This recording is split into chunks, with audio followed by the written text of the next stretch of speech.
Hi, everybody. Welcome back to another installment of 3 Things About the Browns. I'm Stephanie Haney. We have Nick Camino in for Jim Donovan today. Nick, thanks for being here. You brought me because it was a victory, right? You made it easy on me. Nice to talk about a Browns win. That's right. It is Victory Monday. Got the orange on today. We've got rapid-fire questions for Nick Camino. Here we go. First, we are going to start with talking about the defense, that situation. You know, the Browns, they did win 31-21 over the Houston Texans, but the defense struggled a little bit, and especially with Tyrod Taylor being out with that rookie quarterback in there. What happened with the defense? Yeah, I mean, I think there's a lot of ways you can view this. Number one, the Browns got a victory. Okay, so let's celebrate that. Let's enjoy that.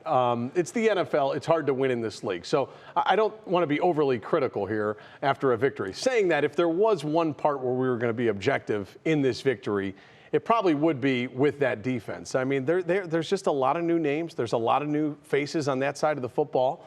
And they're trying to acclimate these guys to really gel in defensive coordinator Joe Woods' system here. So it's going to take some time to do that. The good news is there's 15 more games, okay? They've played 2 weeks. There's a long way to go. They're calling this NFL season a marathon, not a sprint. So I think they'll be all right. But, of course, you want to see them play better on that side of the football. Yes, we do. We want to iron out those kinks. Okay, speaking of some other kinks. You're tough, though. After a victory, we go right to the – why is that defense still struggling? Hey, I don't know. They got to win. We're looking forward. We're looking forward. This is what the people want to know. I got it. I get it. All right. So let's talk about the injuries. So, yes, you don't want to see. The negativity.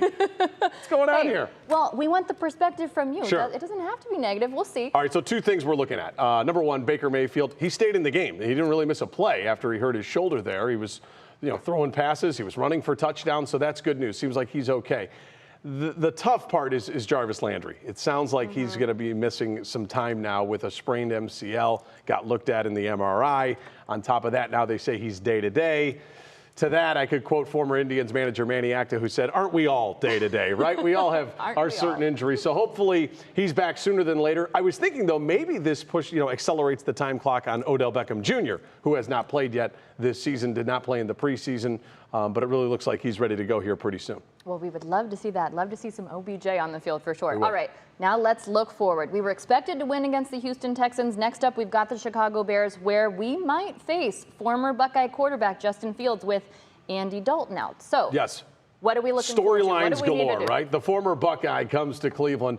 This is a winnable game for the Browns. I do think Fields, though, gives the Bears a better chance to come into Cleveland and get a win than Andy Dalton. I just don't see it with Dalton. I think at this point in his career, he's probably more of a backup quarterback, and he would be a fine backup quarterback. But Justin Fields, I mean, he's got that dual threat ability, that ability to get outside the pocket, make things happen with his legs. He can run, he can pass, he can kind of do it all. We saw that even yesterday on Sunday in a win over the Bengals. So we'll see. Thing about the Bears is they always have a good defense. They could run the football, pretty well coached. I think the Browns should be favored in this game. I think they can win this game. But we saw against those Texans, you got to come to play. You can't just, throw the pads on, put the helmet on, expect to go win. The Browns found themselves in a 14-7 hole.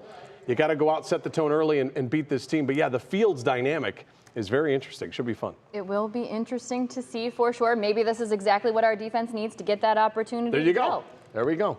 Or you'll be asking tough questions next week. Nick, thank you so much for being here for 3 Things About the Browns. We will be back next week after the Browns face the Chicago Bears.